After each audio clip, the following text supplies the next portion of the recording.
The third relative to join hopelessness and helplessness is loneliness. And to be clear, loneliness thrives when people are alone for extended periods of time. But it is very possible to be alone in a crowd. I do not know the cause of Anthony Bourdain's death, but I know better than to rule out loneliness as a contributing factor. Think of this for a moment. We all know the distinction between acquaintances and friends. Meaningful relationships take time to build. But it is not just time, it is time directly or indirectly spent with the one person. Now, we all have 24 hours in one day. It follows that the larger the number of people with whom we daily interact, the greater the likelihood that we will not have enough time to build a meaningful relationship with any one of them. When, as was in the case of Anthony, the large number of different people every day are scattered across many different places, you may become known to many, but not know very many. Where loneliness is suspected, a sure antidote is to discover the joy in helping others overcome their loneliness, hopelessness, and helplessness.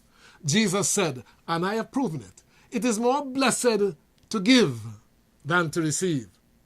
Make no mistake, there's a blessing in receiving. For if we do not receive, then how can the giver be blessed?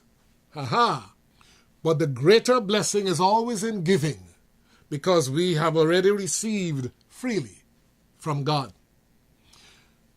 But here's the caveat.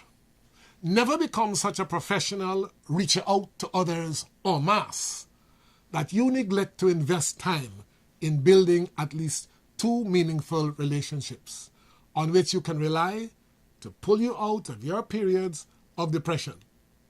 And that brings me to the last of the many factors I would like to address in this video. It is called depression. Extra caution must be taken when discussing depression because it can be both a common, normal human condition at one end of the spectrum and a life-threatening, persistent, depressive mental disorder at the other end of the spectrum. The fact that the entry-level symptoms of sadness, societal withdrawal, and even psychosomatic sympathetic responses can be very similar for both conditions, that makes it dangerously deceptive and in itself is depressing. In fact, when I considered my 5th edition of DSM-5 for a current diagnostic or analytical path for depression, I could not help noting that it says on page 155, a more chronic form of depression or persistent depressive disorder can be diagnosed when the mood disturbance continues in an adult for at least 2 years and for at least 1 year in children. The harsh reality is that unlike the diagnosis of a stroke that can be arrived at from a brain scan, or many strains of bacterial infection that can be diagnosed from a blood sample, depression allows no such use of physical diagnostic tools. This makes depression even more dangerous. Perhaps a non-clinical understanding of depression is more helpful in this case, although we should rely on medical diagnoses and treatment wherever available and desirable. We all know what emotional moods are, even if men pretend not to have them. We know what it means to feel happy and we want to laugh, and occasionally even cry.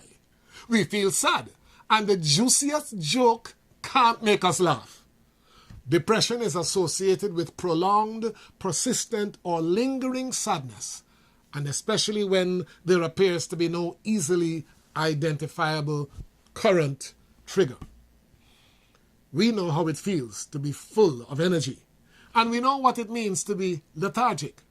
Prolonged periods of lethargy and lackadaisicalness are typically associated with depression, and perhaps at its most basic level, after a full day's work, we feel tired and go to sleep. That could be seen as averting depression. Try working for days at a time without rest and your body will shut down. hopefully temporarily. And after Usain Bolt runs the 100 meters in 9.58 seconds, he's expected to be out of breath and to go into euphoric recovery. In fact, because of the psychosomatic correlation of our bodily functions, extreme physical exhaustion can easily lead to depression. Elijah was a perfect example of that.